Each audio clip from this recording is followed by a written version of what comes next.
सभी को हमारा उद्धारकर्ता प्रभु यीशु मसीह के पवित्र मीठे नाम से मैं इस पवित्र आराधना में स्वागत करता हूँ। प्रिय, हम सब लोग परमेश्वर के वचन को ध्यान करेंगे। आंखें बंद करके छोटा सा प्रार्थना करके हम वचन को ध्यान करेंगे।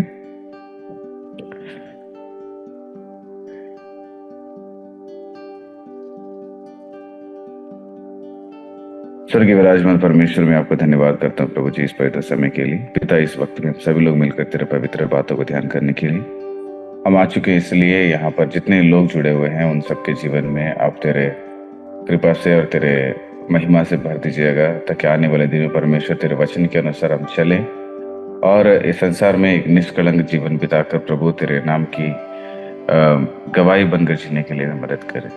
प्रभु, ये सारा जितने लोग जुड़े हैं उन सबका आशीष करें। सारी प्रार्थना यीशु मसीह के पवित्र मीठे नाम से विनती करते हैं पिता परमेश्वर, आमीन। प्रिय, आज हम लोग सब मिलकर भजन संहिता के 39वां अध्याय को हम क्या करें, थोड़ी देर ध्यान करेंगे। Psalms chapter 39। ये अध्याय बहुत ही अच्छे हैं और शुरुआत में ही वक्त दाऊद ने अपने एक आत्मिक जीवन के बारे में बहुत अच्छे बातों से क्या करता है, वो इस अध्याय को शुरू करता है। क्योंकि दाऊद को अपने जीवन में हमेशा एक बात याद रहता था कि वो कौन है और वो किस लिए संसार में आए हैं और एक इंसान का जीवन कैसे है, क्या है, वो अच्छे से जानता था। इसलिए वो अपने आत्मिक जीवित में बहुत ही ध्यान रखने वाला एक व्यक्ति था। अब देखिएगा, कहीं पर भी अगर गलत करता है तो वो पता होते ही तुरंत आकर परमेश्वर के पास गिड़गिड़ाना, उपवास रहना, है ना। ये बहुत ही एक महत्वपूर्ण बात है एक इंसान के जीवन में। जब पाप करता है, वो पाप को अंगीकार करके, पाप जब पता चलेगा उसको स्वीकार करना और उससे बाहर आना, उससे क्षमा मांगना एक इंसान के जीवन में बहुत बहुत सख्त जरूरत पड़ता है। इसलिए प्रियों, कि इस अध्याय में आपको पता चलेगा कि एक इंसान क्यों ये सारे विचार को रखना चाहिए और क्यों वो अपने जीवन में दाऊद की जैसे अपने कदमों को बढ़ाना चाहिए करके पता चलेगा। देखिए, दाऊद ने इस अध्याय में एक बात को कहता है। अगर आप मेरे साथ पढ़ते हैं,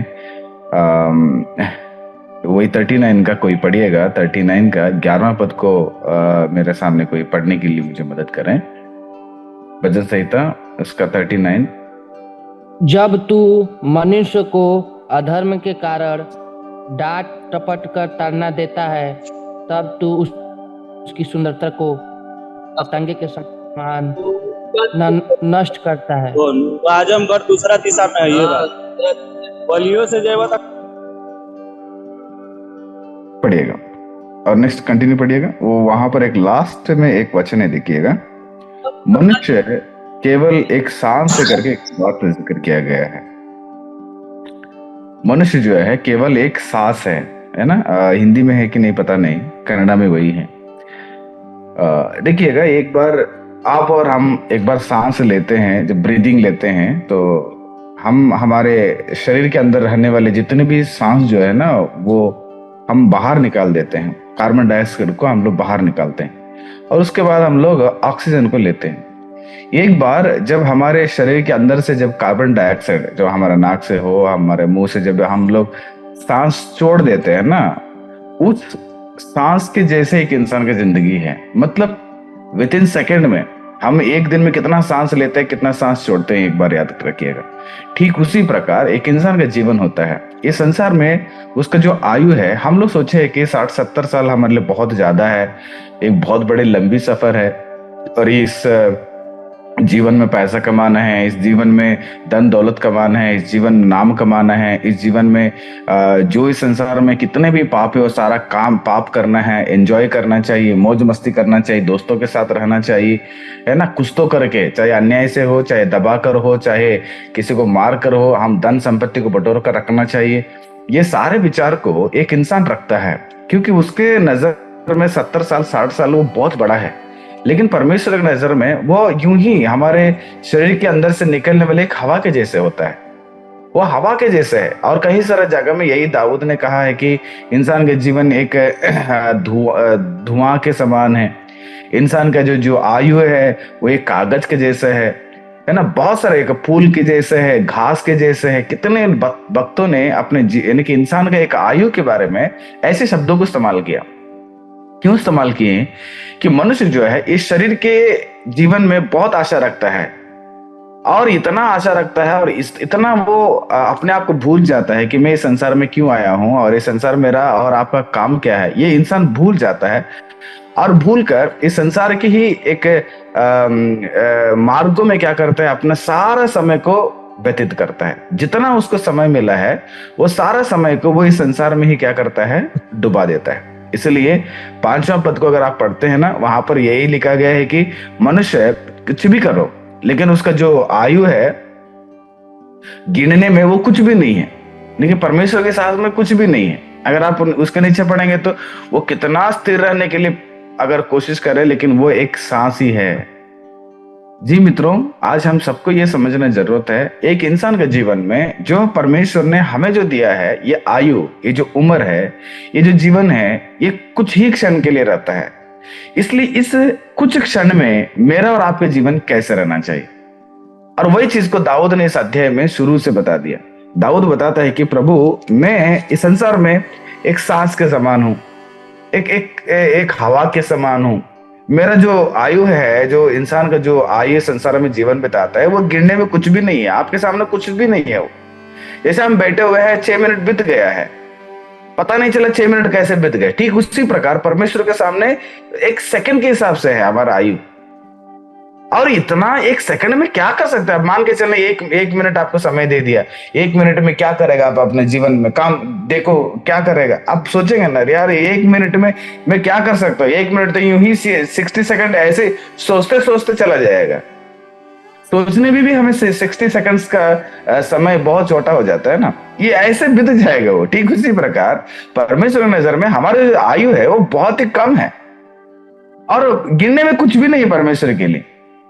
मान लीजिएगा 1 सेकंड अगर आपको दिया जाता है, आप सोचो आप क्या करेंगे, क्या खाएंगे, कितना कमाएंगे। अगर आप 1 मिनट समय देगा, क्या करेंगे आप लोग?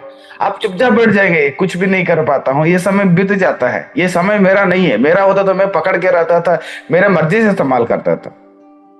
तो ठीक उसी प्रकार आज परमेश्वर बता रहा है कि तुम्हारे जो 60-70 साल या 80 साल जो भी है, वो आप मेरे हिसाब से गिनने में कुछ भी नहीं हो। और इस वक्त में तुम्हें क्या करना पड़ेगा? प्रभु, ये 60 साल 70 साल गिनने में कुछ भी नहीं है, तो इसलिए मैं क्या करूं? इसमें ये काम करूंगा प्रभु, मैं इस उम्र को अधिकतर मैं आपके लिए इस्तेमाल करूंगा, अधिकतर आपके सम्मुख में इस्तेमाल करूंगा, अधिकतर जो है आपके नजर में मैं जीवन बिताने के लिए कोशिश करूंगा। ये विचार जो है दाऊद ने अपने जीवन में रखता था। इसलिए दाऊद क्या किया, इस उम्र को ज्यादा महत्व नहीं दिया, बल्कि इस उम्र को दिए हुए परमेश्वर को ज्यादा महत्व दिया। प्रभु, आपने ये जीवन को दिया, मुझे माँ के गर्भ से लाया है। अब कई सारे भजन संहिता में 139 में जाके पढ़िएगा, बताता है कि प्रभु आपने माँ के गर्भ में मुझे इतना बेहतरीन रीति से आपने बनाया है। उसको अगर बैठ के सोचता हूं तो बहुत ही अचंभा है। माँ के कोख के अंदर कैसे मैं बनते जाता था, हड्डियां जब बन रहा था तभी आप मेरे आपके नजर मेरे ऊपर रहता था। इतना बेहतरीन रीति से परमेश्वर ने एक इंसान को बनाता है, और बनाकर जब संसार में छोड़ते हैं तो हमें एक याद रखना चाहिए, जब हमारा सोच समझ में आना हम सारा चीज को समझना शुरू कर दे, समझदार हो गए, तो हमें ये समझना जरूरत है कि प्रभु आपने संसार में छोड़ दिया, मुझे इस संसार में अभी बहुत होशियारी से जीवन बिताना है। समझना चाहिए, मेरे जीवन को समझना चाहिए। अगर इस संसार में, प्रिय मैं बताना चाहता हूँ, आप साइंस को समझने से पहले, सोशियोलॉजी को समझने से पहले, हिस्ट्री को समझने से पहले, आप दुनिया को समझने से पहले, पैसा कमाना वो समझने से पहले, दुनिया में जितना भी है ना, आप जानने से पहले वो सारा चीज, TV, serial, mobile, game, internet, ये सारा दुनिया को, संसार को लंड-फंड समझने से पहले, जानने से पहले आप सबको ये चीज समझना चाहिए कि आप कौन है और आपका आयु क्यों है और आप इस संसार में क्यों आए, ये समझना जरूरत है इंसान को। जब इंसान अपने आप को नहीं समझता है, जब इंसान अपना जीवन को नहीं समझता है, वो दुनिया में कुछ भी समझने से क्या फायदा है बताओ? जब एक व्यक्ति अपना खुद का माँ बाप का वैल्यू नहीं समझता है, तो किसी दूसरे के माँ बाप को वैल्यू समझने से क्या फायदा है बताओ? जब एक व्यक्ति अपना खुद का परिवार का वैल्यू नहीं समझता है, तो किसी दूसरे समाज का परिवार के वैल्यू समझने से क्या फायदा बताओ? पहले मेरा समझना चाहिए, मेरा क्या है, मैं कौन हूं। आज ये ना जानते हुए कितने लोग कितने पाप में डूबे हुए हैं, कितने लोग परमेश्वर से दूर हो चुके हैं, कितने लोग परमेश्वर की बातों को ना चाहते हैं, कितने लोग परमेश्वर के नजर में एक अच्छे जीवन बिताना ही नहीं चाहते हैं। सब अपने मनमानी, सब अपने पाप के जीवन, सबने भटक गया ना। यीशु मसीह ने परमेश्वर का वचन बताता है दुनिया में सबने भटक गया है, सब तितर बितर हो गया है, सब अपना अपना आलोचना रखते हुए अपने जीवन को जैसे चाहिए वैसे क्या कर रहे बिता रहे हैं। इसलिए दाऊद हमारे जीवन में एक आदर्श है प्रियो। दाऊद ने इतना बड़ा राजा, इतना बड़ा अमीर है, वो एक राजा, चाहे वो राजा बनने से पहले हो या राजा बनने के बाद हो या बुढ़ापे के समय में, हर समय में दाऊद ने भजन को लिखता था। उस भजन में दाऊद ने ये जिक्र किया, प्रभु मेरा आयु कुछ भी नहीं तुम्हारे सामने, मैं कितना भी स्थिर रहने के लिए कोशिश करूंगा, कितना भी पैसा बटोर कर मेरा प्राण को बचाने के लिए कोशिश करूंगा, वो सारा चीज कुछ भी नहीं है। मेरा तो जीवन थोड़ा सा है प्रभु। आप जाकर प्रियो 4 पद से लेकर आप लोग कम से कम 11 पद तक पूरा पढ़िएगा। वो बताता है कि कुछ भी नहीं, मेरा सांस के समान है, मैं कितना भी कोशिश करूंगा अब तो मैं यहीं पर रहना, मैं हमेशा छोड़ के जाना पड़ेगा, जितना मैं बटोर कर रखा हूं वो मेरा नहीं रहेगा। ये सारा चीज वहां पर दाऊद ने इतना अच्छे से वहां पर एक्सप्लेनेशन करते हैं, क्योंकि दाऊद ने समझ लिया एक इंसान का जो मिट्टी का जीवन है वो कुछ नहीं है, वो तत्कालिक है। और दाऊद इतना ही नहीं बताता है, और वो नीचे एक शब्द को इस्तेमाल करता है। आप अगर 12वां पद को पढ़ते हैं तो वहां पर बताया परमेश्वर मेरा प्रार्थना को आप सुन लो, मेरा गिड़गिड़ाहट को आप खान लगा दो। वो बोलता है कि मैं आंसू बहाता हूँ, मैं चुपचाप नहीं रहता हूँ, मैं प्रार्थना कर रहा हूँ। क्योंकि आखिर में एक स्टैंजा लिखा गया है कि मैं पूर्वजों के समान, है ना, हिंदी में, मैं कन्नड़ा में ट्रांसलेशन कर रहा हूँ, पूर्वजों के समान। मैं उसको हिंदी में पढ़ूंगा। देखिएगा 39वां अध्याय का 12 पद को अगर आप पढ़ते हैं तो 12वां पद का लास्ट एक स्टांजा में क्या लिखा गया है, और अपने सब पुरखाओं के समान परदेशी हूं। बता है मैं भी पुरखाओं के समान, मैं भी परदेशी हूं। प्रभु मेरा ये स्थिर का जगह नहीं है, मैं यहाँ पर हमेशा रहने के लिए नहीं आया हूं। मैं जानता हूं मैं एक परदेशी हूं। मैं एक जैसे हम लोग एक जगह से लेकर दूसरी जगह के लिए यात्रा के लिए जाते हैं, उस ढंग से मेरा जीवन इस संसार में है प्रभु। अब देखो एक बार अब्राहम इतना बड़ा अमीर था, लेकिन उस अब्राहम ने कहा कि मैं एक परदेशी हूं, मैं एक तंबू में जीवन बिताकर मैं परमेश्वर उस स्वर्ग की आशा रख रहा हूं करके अब्राहम ने बता दी। अब याकूब को देखो, इतने बड़े अमीर लोग थे, वो लोग भी यही सोचते थे कि आप इब्रानियों के 11वां अध्याय जाके पढ़िएगा। याकूब हो गया, अब्राहम हो गया, मूसा हो गया, इतने बड़े बड़े अमीर, इतने बड़े बड़े लोग यही समझते थे कि मैं इस संसार में एक परदेशी हूं और हम तंबू में जीवन बिता रहे हैं, लेकिन हमारा जो आने वाला एक देश है वो हमेशा रहने वाला है, उसके लिए मैं क्या कर रहा हूं, जीवन बिता रहा हूं करके। यही बात को दाऊद ने यहाँ पर रिपीट करा, प्रभु मैं भी मेरा पूर्वजों के जैसे, मेरे पुरखाओं के जैसे मैं भी यहाँ पर एक परदेशी हूं, मैं यहाँ पर परमानेंट के लिए नहीं हूं। प्रियो एक बात समझ लीजिएगा, दाऊद ने अपना जीवन को पहचान लिया कि वो कौन है।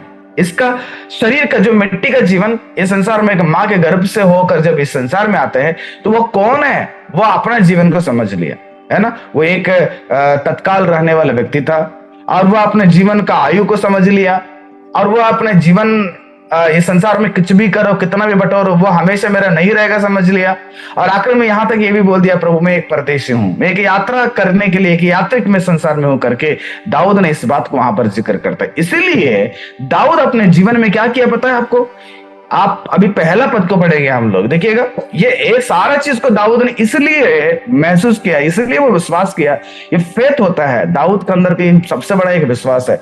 ये सारा चीज को जान लिया, इसलिए दाऊद ने क्या कर दिया, 39वां अध्याय का पहला पद देखिएगा, मैंने कहा मैं अपने चाल चलन में चौकसी करूंगा ताकि मेरी जीभ से पाप ना हो।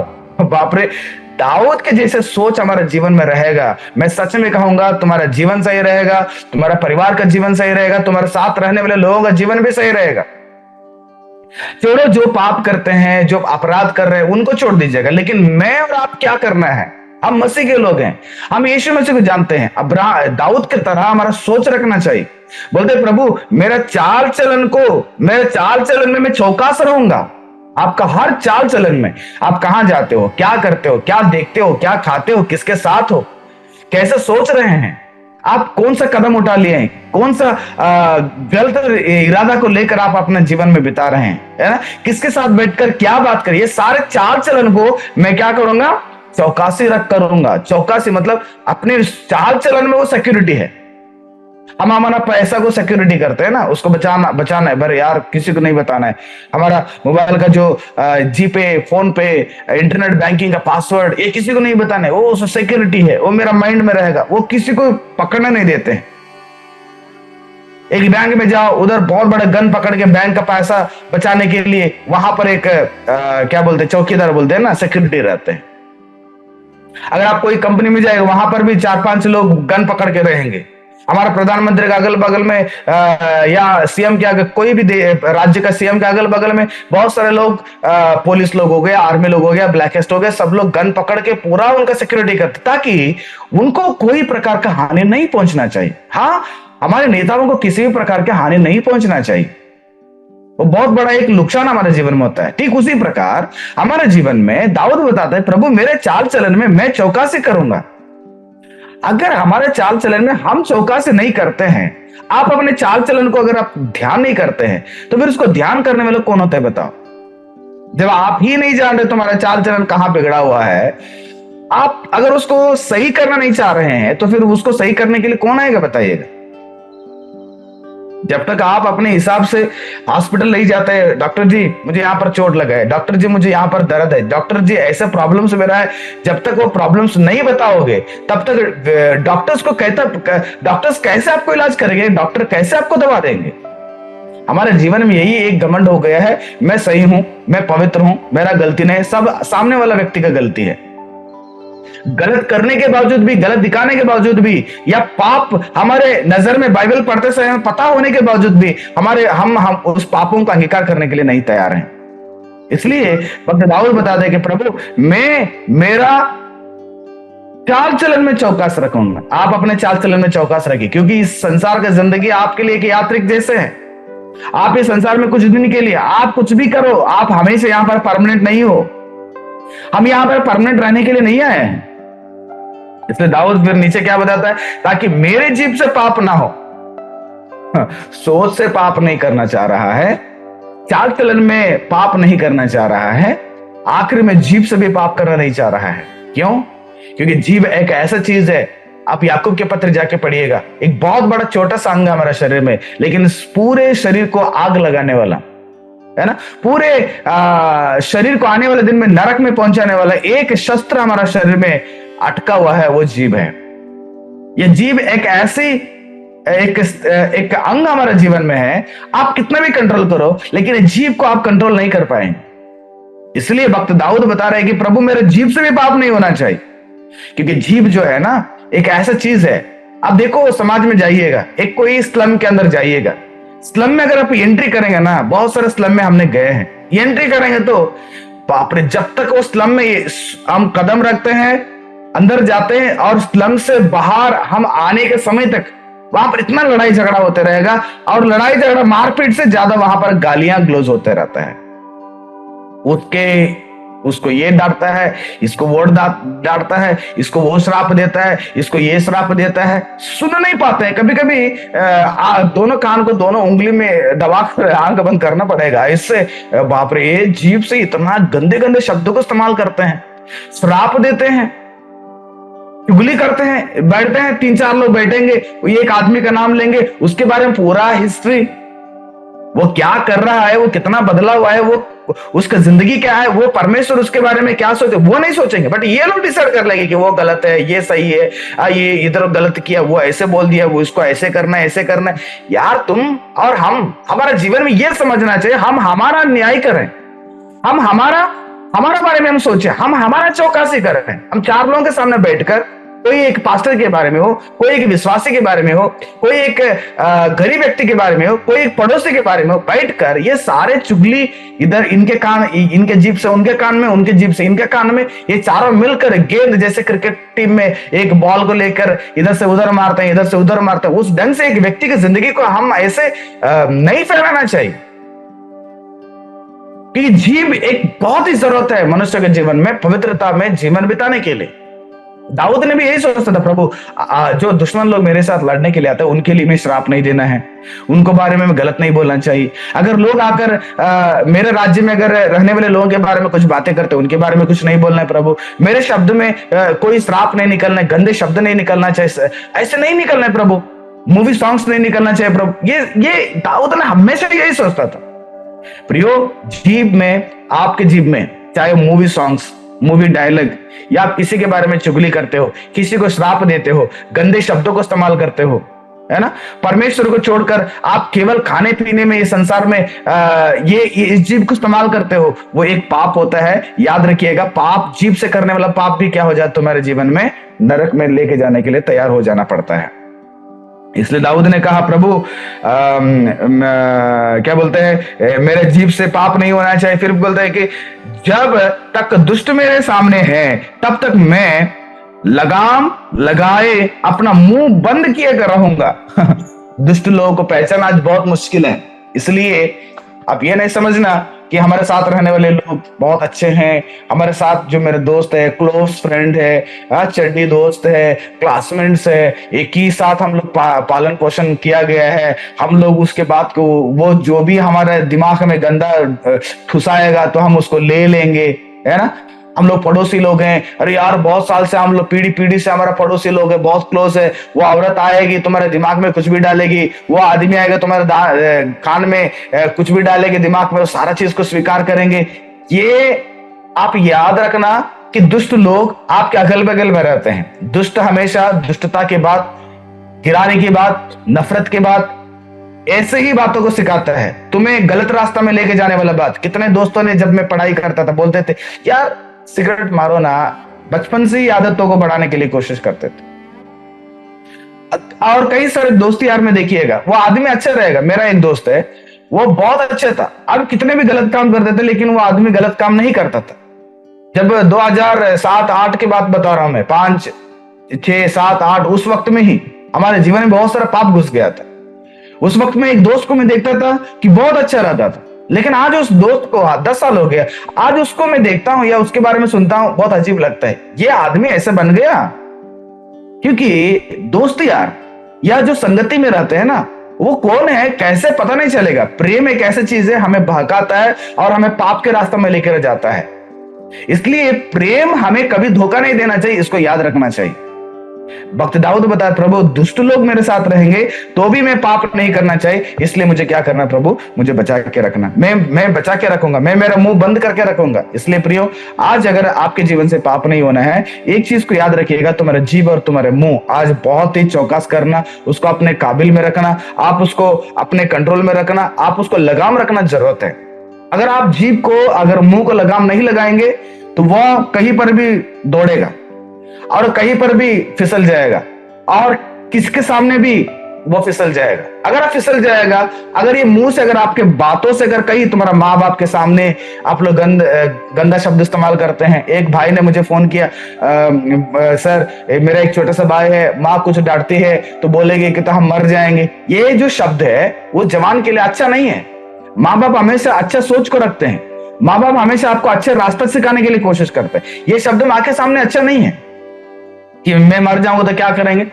ये माँ का, आपकी माँ, जो उस जवान की माँ का हृदय कितना दर्द होगा बताइएगा। माँ बोलती बेटा दवा खा लो, ये गुस्सा से बोल रहे कि हम नहीं दवा खाएंगे, हम ऐसे ही मर जाएंगे। तो यार ये आप जवान लोग आज संसार में क्या करना चाह रहे हैं, माँ बाप के दिल को कितना ठेस देना चाहते हैं। ऐसे ही प्रियो, हमारे जीवन में समझना चाहिए, भक्त दाऊद के जैसे हम हमारे जीभ को और हमारे मुंह को लगाम रखेंगे, ताकि इस संसार की जिंदगी बहुत ही कम समय हमारे जीवन में दिया गया है और ये बहुत ही छोटा सा है। परमेश्वर ने इसको, ये जो गिनती हमारे सामने है वो बड़ा नहीं है। हम ये नहीं समझने कि हम बहुत ज्यादा साल जी रहे हैं और भी इतना साल जिएंगे, वो आपके लिए बहुत कम है। कितने लोग रास्ता में जाते जाते मर गए हैं, कितने लोग हार्ट अटैक बेड पे ही मर गए हैं, कितने लोगों के बारे में सुनता है तो अचंभव हो जाते, यार अभी तो अच्छा था, ये इसको क्या हो गया है। इसलिए प्रिय परमेश्वर के लोगों, आज सुबह के जीवन में हम दाऊद के इस भजन से हम ये समझना चाहिए, प्रभु मेरा जीवन बहुत छोटा है आपके नजर में और कुछ भी नहीं है, लेकिन इस जीवन में मैं मेरे जीभ को और मेरा मुंह को लगाम रखूंगा और दुष्टों के सामने जब बैठ जाता हूं, मैं हमेशा मेरा चाल चलन में चौकस रखूंगा। ये बातों को आप क्या करना, आप जाकर बाद में पढ़ लीजिएगा प्रियो। जैसे दाऊद हो गया, अब्राहम हो गया, याकूब हो गया, मूसा हो गया, ये जितने भी लोग थे, भक्त लोग, ये सब लोग यही समझते थे कि मैं इस संसार में परदेशी हूं और मैं परमेश्वर के लिए जीवन बिताना। इसलिए संसार में उनको ज्यादा लालच या संसार में ज्यादा उनको अभिलाषा नहीं था। लूत ने आया दाऊद के अब्राहम के पास, पूछा अब्राहम मैं जाना चाहता हूं। अब्राहम ने कहा चलो, जैसे जहां पर आपको मर्जी चलो। जो चुन कर छोड़ दिया था उस तरफ अब्राहम ने चला, क्योंकि संसार में आशा नहीं था अब्राहम को। इसलिए प्रियो, परमेश्वर मेरा जरूरतों को, आपकी जरूरतों को पूरा करेंगे, लेकिन मेरा और आपका नजर केवल परमेश्वर के ऊपर रहना चाहिए। प्रभु इस वचन के द्वारा आशीष करें। आंखें बंद करें, प्रार्थना करें। स्वर्गीय विराजमान परमेश्वर, आपको धन्यवाद करते हैं इस पवित्र समय के लिए। प्रभु इस आराधना में जितने लोग जुड़े हैं, सबको आप आशीष करें, इनके परिवार को, इनके सेवकाई को आशीष करें। परमेश्वर आपको महिमा मिले। आज दाऊद के जीवन के द्वारा कुछ बातों का आपने हमें समझाया। सारी प्रार्थना यीशु मसीह के पवित्र नाम से विनती करते हैं पिता, आमीन। प्रभु आप सबको आशीष करें। जय मसीह की।